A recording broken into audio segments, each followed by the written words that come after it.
ગુણાતીતાનંદ સ્વામી વાત કરે છે, જેતલપુરના મહોલમાં મુક્તાનંદ સ્વામી આદિ પરમહંસને શ્રીજી મહારાજે પૂછ્યું છે, અમે જે ધામમાં જઈએ છીએ તે ધામમાં તમારા વખાણ થાય છે, અને જે શાસ્ત્ર સાંભળીએ છીએ તે શાસ્ત્રમાં પણ તમારા વખાણ થાય છે, તે તમારામાં એવી શું મોટપ છે? મહારાજે મહોલ ઉપર મુક્તાનંદ સ્વામી આદિ પરમહંસો બેઠા હતા, એને વાત કરી કે અમે જે ધામમાં જઈએ છીએ તે તમારા વખાણ થાય છે. ઓહો હો હો, આ સ્વામિનારાયણ ભગવાનના પરમહંસો કેવા છે એમ બધા બોલે છે. હા, એમના બધા સાધુઓ કેવા છે, તો તમારા વખાણ થાય છે. જે શાસ્ત્ર સાંભળીએ છીએ એ શાસ્ત્રમાં તમારા વખાણ આવે છે. તે તમારામાં એવી શી મોટપ છે કે જે સર્વે ઠેકાણે તમારા વખાણ થાય છે? એમ કહી શ્રીજી મહારાજ બોલ્યા છે, તુંબડી ફૂટી જાય તો તમને સાજી કરતા આવડે? તુંબડી એટલે સમજી લો, અત્યારની ભાષામાં કેવું હોય તો તમારે જે પાણી પીવાનો લોટો હોય ને, એ લોટો તમારો સ્ટીલનો હોય ને પિત્તળની હોય, અને અમારે લાકડાની અને બીજી દૂધી થાય ને, દૂધી એની એવા તુંબડા આવતા, એટલે એની તુંબડી થાય. સમજા? એ તુંબડી, તો એ તુંબડી તૂટી જાય તો તમને હાજી કરતા આવડે કે? તો મુક્તાનંદ સ્વામી કહે, મારા એ તો ન આવડે હો કે. હા, તુંબડી તૂટી જાય તમને હાજી કરતા આવડે? ત્યારે મુક્તાનંદ સ્વામી કહ્યું છે, ના મહારાજ, તુંબડી તૂટી જાય તો એમ ન આવડે. ઓકે. પછી મહારાજ કહ્યું છે, તમને તમારી મોટપ તમે જાણતા નથી કે. તમારી મોટપ શું છે ને તમને ખબર નથી કે. તુંબડી ભલે હાજી કરતા ન આવડે, બરાબર? જો સ્ટીલની કેવી કંઈક હોય અને વેલ્ડિંગ કરે એમ કરવું થઈ જાય બધું અત્યારના સમય પ્રમાણે. અને ત્યારે આવું કંઈ હતું નહીં, અને પછી લાકડામાં કંઈ વેલ્ડિંગ તો થાય નહીં. અહીંયા થોડુંક વેલ્ડિંગ કરવું બે લાકડામાં કાંઈ. એટલે સ્વામી કે ના મહારાજ, તુંબડી હાજી કરતાં મન ન આવડે કયો. મહારાજ કે તમને તમારી મોટપની ક્યાં ખબર છે કે?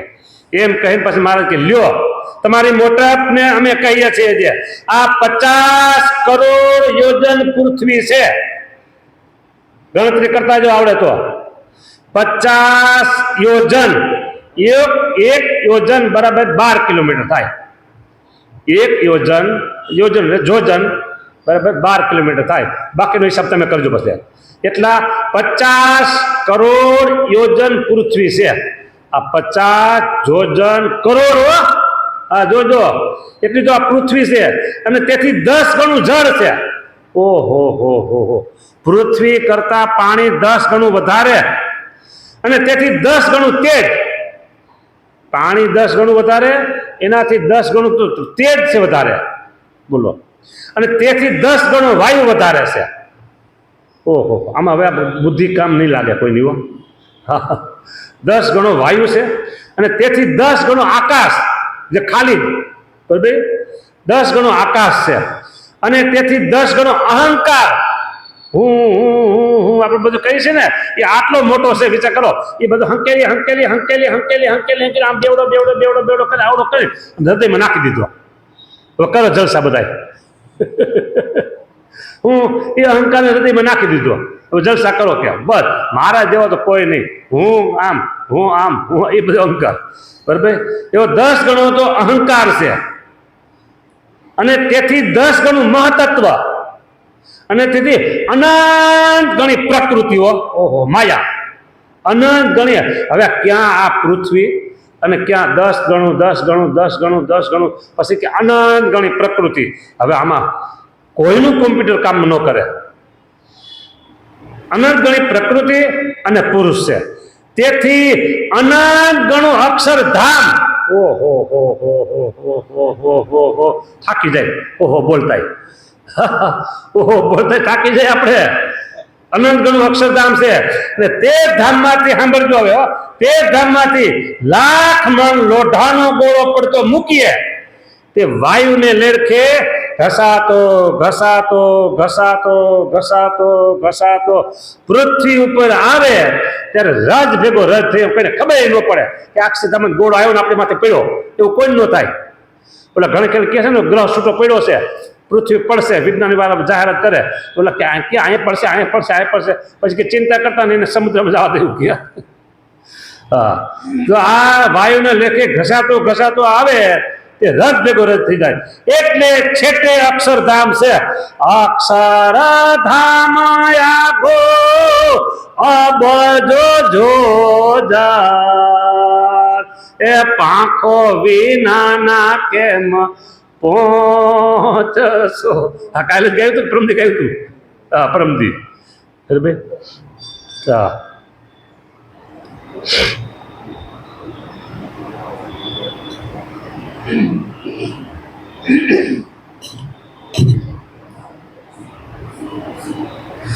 એટલે આવું છે અક્ષરધામ. આટલું છે એટલે છેટે અક્ષરધામ છે. પણ જો અહીં અલ્પ જેવો જીવ હોય અને તમે એમ ધારો કે આ જીવ અષ્ટ આવરણ પાર તે અક્ષરધામ તમે જાય, આ આટલું અક્ષરધામ છેટું કીધું ને, પણ તમે સંકલ્પ કરો. મુક્તાનંદ સ્વામી મહારાજ કહેશો, તમે સંકલ્પ કરો કે આ જીવ અક્ષરધામમાં જાય, બરાબર, તો તત્કાળ જાય. એવું તમારા સંકલ્પમાં બળ છે. તમારા સંકલ્પમાં આટલી જો તાકાત રહેલી છે કે તમે એમ કહો કે આ જેવો તેવો તું જેવો જીવ છે, હે ભગવાન આની ઉપર તમે કૃપા કરો અને તમારા અક્ષરધામમાં લઈ જાઓ, તો લઈ જાય. બોલો, આટલું તો મુક્તાનંદ સ્વામીના સંકલ્પમાં કે બળ છે. જેમ જત્રડામાં ઘાલી પાણો ફગાવી નાખે, જત્રો એટલે ગોફણ, બરાબર, ખેડૂત ખબર હોય એ ગોફણ પથ્થર મૂકીને આમ ફેરવી અને એક છોકરું છેટું મૂકી દે ને આમ કરે, પથ્થર વહી જાય. થઈ જાય શું કહેવાય, આમ બાલાજી પાસે. હો, હા હા, એટલે વહી જાય. ભલે થોડો વાઘો ને આ બાજુ રહે. હા, જત્રડામાં ઘાલીને પાણો ફગાવી નાખે તેમ તમે પણ જે જીવને અહીંથી અક્ષરધામમાં ફગાવો તેને ત્યાં જતા વચમાં કાળ માયા આદિ કોઈ આડું આવી શકે, કોઈ એવી તાકાત નથી કે તમારા સંકલ્પને કરો જીવ જાય ને તે રોકી શકે.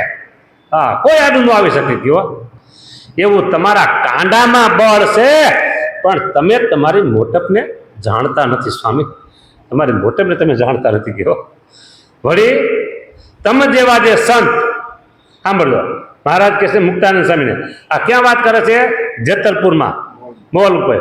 અને એ વાત જેતલપુરના વચનામૃતમાં પણ છે, અમદાવાદ દેશની પ્રતમાં. હા, વળી તમે જેવા જે સંત તેને કોઈ ભાવે કરીને જમાડે હો, તેને કરોડ યજ્ઞનું પુણ્ય થાય. બોલો, મહારાજ મુક્તાનંદ સ્વામી કે તમારા જેવા સંતને કોઈ ભાવથી જમાડે તો એને કરોડ યજ્ઞ કરે ને એટલું પુણ્ય થાય ને તેનો મોક્ષ થાય છે. ને તમારા ચરણનો કોઈ સ્પર્શ કરે છે તેના કરોડ જન્મના પાપ બળી જાય છે. અને તમને ભાવે કરીને કોઈ વસ્ત્ર ઓઢાડે છે તેનું પરમ કલ્યાણ થાય છે. અને તમે જે નદી તળાવ કુવા તેને વિશે નાહો છો, તમે જે નદી તળાવ કુવા તેને વિશે નાહો છો તે સર્વે તીર્થરૂપ થાય છે. બોલો, જે તળાવ હોય, કુવા હોય, ગમે તે નદીમાં તમે નાવ તો એ બધા તીર્થરૂપ થાય છે. કે હા,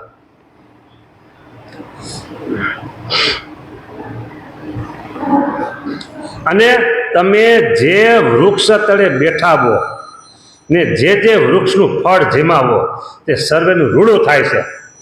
જે ઝાડવા નીચે તમે બેઠા હો અને ઝાડવાનું ફળ તમે જીમાવો તો એની રૂડું થાય. બોલો, હા, જબર વાત કરી દીધી. હા, તમારા કોઈ ભાવે કરીને દર્શન કરે કે કોઈ તમને ભાવે કરીને ખાલી નમસ્કાર કરે તે સર્વેના પાપ બળી જાય છે.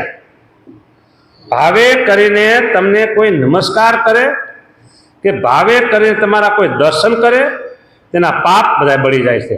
અને વળી તમે જેને ભગવાનની વાત કરો છો, તમે જેને ભગવાનની વાત કરો છો તે કોઈને નિયમ ધરાવો છો તેનું મોક્ષ થાય છે. કોઈને ભગવાનની વાત કરો છો કે કોઈને તમે નિયમ ધરાવો છો એનો મોક્ષ થાય છે. બોલો, ઇત્યાદિ જે સર્વ તમારી ક્રિયા છે તે નિર્ગુણ છે અને જીવના કલ્યાણને માટે છે. બોલો, આટલી વાત આ જેતલપુરના મહેલમાં સ્વામિનારાયણ ભગવાને મુક્તાનંદ સ્વામી કીધું. ને આવો જે તમારો મહિમા તે શેણે કરી દેશે? આ તમારો આટલો બધો મહિમા છે એનું કારણ શું? તો સર્વ થકી પર જે અક્ષરધામ તેના પતિ એવા જે આ પ્રત્યક્ષ પુરુષોત્તમ ભગવાન તેની તમો સર્વેને સાક્ષાત્કાર પ્રાપ્તિ થઈ છે.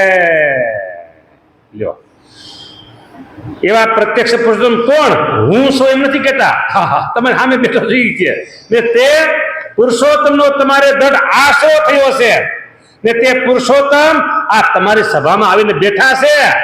લ્યો હવે સમજવાળા સમજી લે. આ તમારી સભામાં એ પુરુષોત્તમ આવી બેઠા છે કે ને તમને પોતાની મૂર્તિનું પ્રત્યક્ષ સુખ આપે છે. માટે હવે તમારે કાંઈ કરવું રહ્યું નથી. ઓલા કીર્તનમાં કીધું ને કે સીધે જાઓ છો બીજે શિર કૂટવા, આ તો તરત થાશો પાવન. એ બીજે હવે જવાની ક્યાંય જરૂર નથી.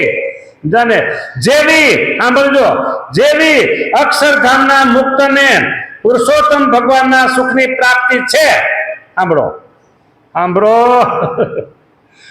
જેવી અક્ષરધામના મુક્તને પુરુષોત્તમ ભગવાનના સુખની પ્રાપ્તિ છે તેવી તમારે પણ આ પ્રત્યક્ષ પુરુષોત્તમના સુખની પ્રાપ્તિ થઈ છે ને તે પુરુષોત્તમના સંબંધે કરીને આવી તમારી બધાની મોટપ છે. બોલો, પુરુષોત્તમના સંબંધે કરીને છે મોટપ. આ બધી તમારી મોટપ છે બધા. બોલો, તમારે પુરુષોત્તમનો સંબંધ છે. એટલો મુક્તાનંદ સ્વામીને તો કહે છે, સભાને બધાને કીધું દીધું. અને વરી મહારાજ આગળ કહે એ અનંત કોટી બ્રહ્માંડમાં અમારું કર્યું થાય છે ને અમારે પ્રતાપે કરીને તમારું પણ અનંત કોટી બ્રહ્માંડમાં કર્યું થાય છે. અનંત કોટી બ્રહ્માંડમાં અમારે પ્રતાપે કરીને અનંત કોટી બ્રહ્માંડમાં અમારું કર્યું થાય છે, એટલે અમારું ધાર્યું થાય છે. અને અમારે પ્રતાપે કરીને તમારું પણ અનંત કોટી બ્રહ્માંડમાં કર્યું થાય છે, પણ તેને તમે જાણતા નથી.